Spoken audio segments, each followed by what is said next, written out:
Banyak yang menuduh saya antek-Zionis karena fakta-fakta lapangan yang saya beberkan. Ini harus saya klarifikasi. Saya tidak mendukung penjajahan dalam bentuk apapun. Tapi saya juga tidak setuju dengan pelintiran dan pemutarbalikan fakta. Misalnya saat media sosial memviralkan polisi Israel masuk ke Masjid Al-Aqsa. Fakta yang disembunyikan adalah polisi masuk ke masjid itu karena perusuh sengaja lari ke dalam masjid dan melempari polisi dari dalam masjid.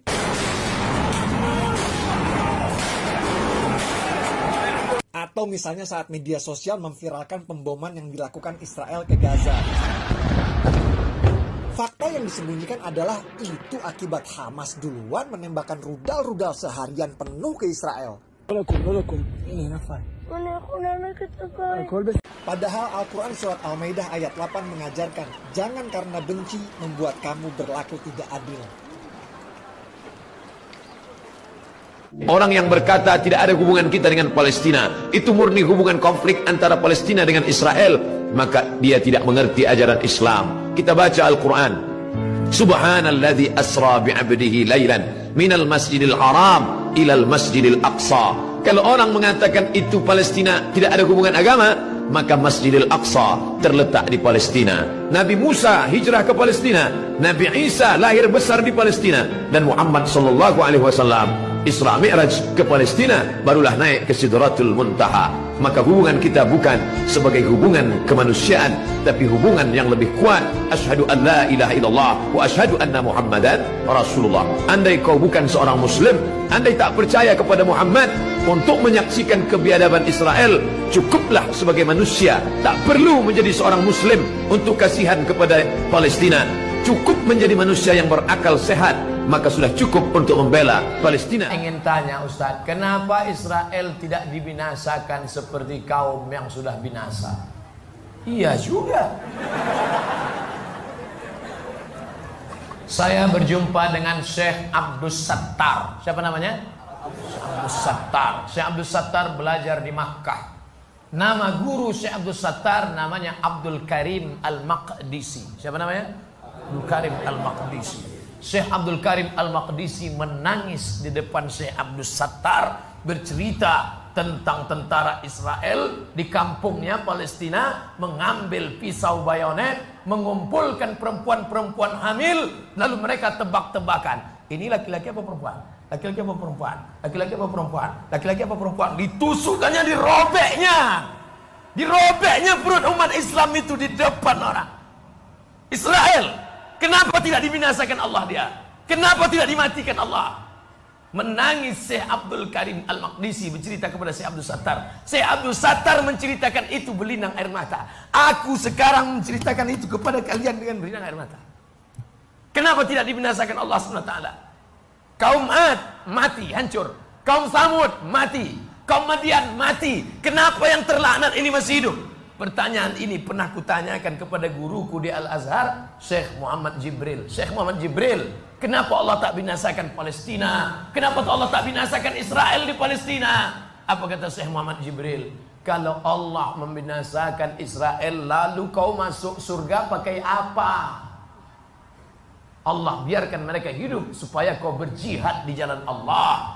Tapi bukan berarti selesai acara ini kau beli tiket ke Palestina. Belajar engkau serius sampai doktor, sampai profesor, lalu dengan uangmu, dengan hartamu, dengan ilmumu, kau akan menolong saudaramu di Palestina. Berjuang engkau jadi anggota legislatif sampai DPR RI. Bayangkan kalau kalian yang menjadi anggota dewan, kalian bisa mendukung pemerintah untuk menolong permasalahan Palestina. Bisa kalian menerima, bisa memberikan bantuan. Betul? Bukan berarti saya suruh kalian pergi ke sana. Saya tidak setuju anak UIR tiba-tiba besok pergi ke sana. 2 hari setelah itu keluar koran New York Times, 3 anak UIR pingsan karena tak makan lontong sayur. Orang berpikir heran, apa yang mereka kejar ke Palestina? Andai ada orang ingin merebut Irak, masuk akal. Merebut Irak karena banyak sumur-sumur minyak. Andai ada mau ekspansi ke Kuwait, masuk akal. Karena sumur minyak di Kuwait banyak. Kenapa kembali ke Palestina? Ada apa? Tanah yang tandus, tanah yang kering kerontang. Mereka ingin membuat sebuah negara dengan keyakinan akan turun Mesias, sang juru selamat yang dijanjikan oleh Tuhan, dengan syarat orang-orang Yahudi mesti kembali ke negeri yang dijanjikan Tuhan. Yang kedua, Mesias sedang menunggu. Mesias melihat ke bawah. Kalau dia tengok di bawah masih banyak gurun pasir, dia tidak mau turun. Dia ingin melihat hijau. Kalau sudah dibentang karpet hijau, baru dia turun ke bawah. Maka yang dimaksud dengan hijau itu adalah ditanami tanaman-tanaman hijau, penghijauan yang luar biasa. Dan ketika Israel masuk ke Palestina, mereka ambil tanah itu, mereka hancurkan rumah orang Islam, mereka buat tembok panjang. Penjara terbesar dan terpanjang di dunia adalah Palestina. Mereka kurung orang Palestina. Mereka buat tembok beton yang tinggi, panjangnya 700 km lebih. Dari Pekanbaru kita lihat, Anda menuju Medan Sumatera Utara 600 km. Mereka membuat tembok tinggi 700 km.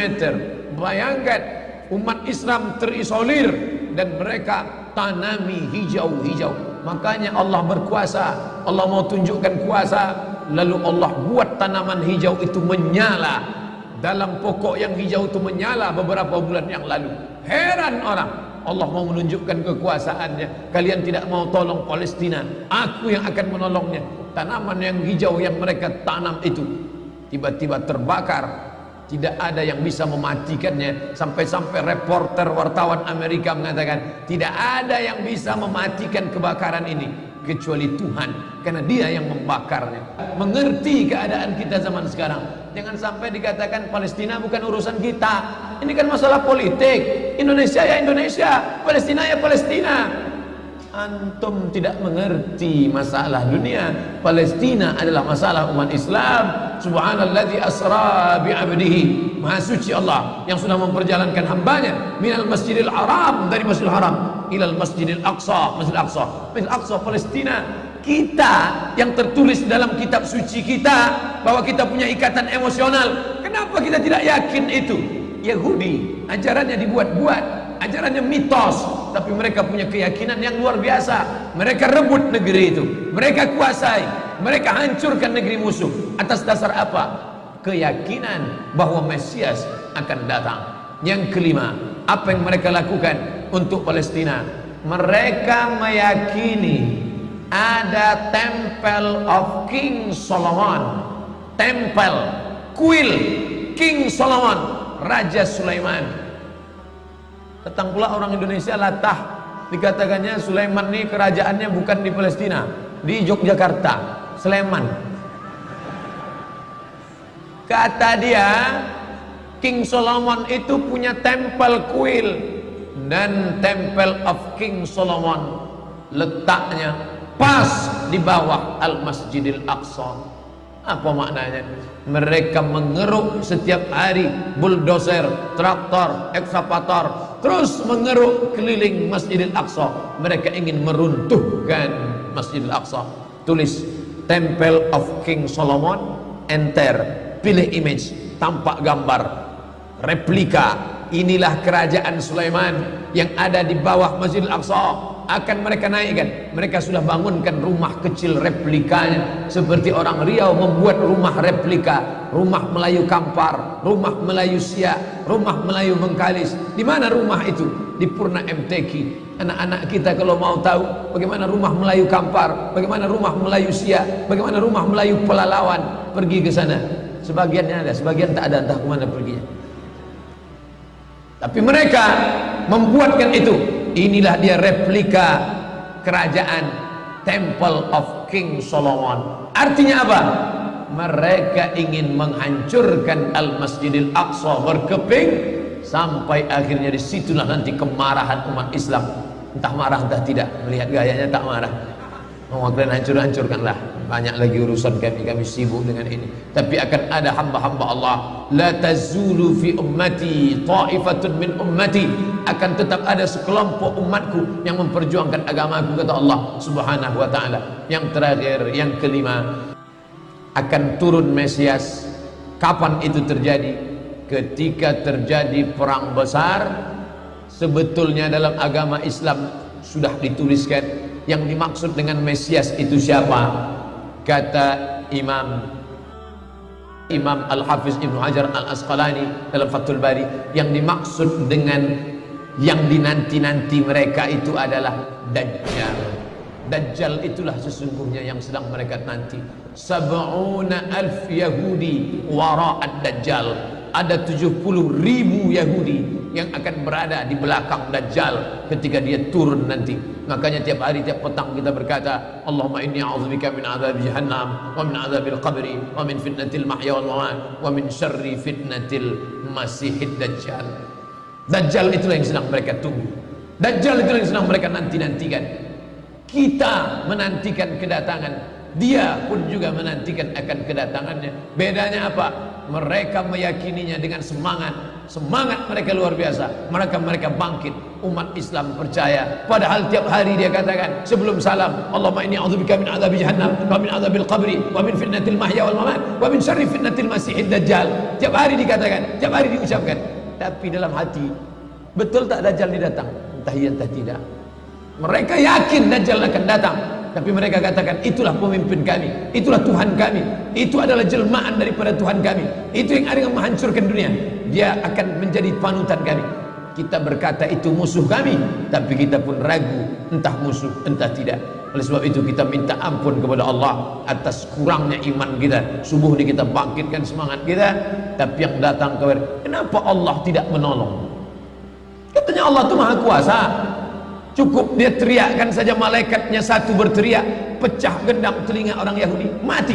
Cukup dia tiupkan angin sejuk, terhirup, mati. Kenapa tidak dia matikan saja Yahudi itu? Datang Syekh Muhammad Jibril, Syekh Dr. Muhammad Jibril, Syekh Profesor Dr. Muhammad Jibril, dosen tafsir Al-Azhar. Kami undang, mahasiswa Indonesia mengundang di waktu di Mesir dulu kuliah. Lalu saya tanya, Assalamualaikum Syekh. Ya, kaum Ad binasa, kaum Samud binasa, kaum Midian binasa, kaum Iram binasa, kaum Fir'aun binasa. Kenapa Allah tidak membinasakan Israel ini? Senyum Syekh Muhammad Jibril. Apa kata dia? Ya beni, anakku, seandainya Allah membinasakan Israel ini, lalu apa yang tersisa untukmu? Ditunjuknya saya.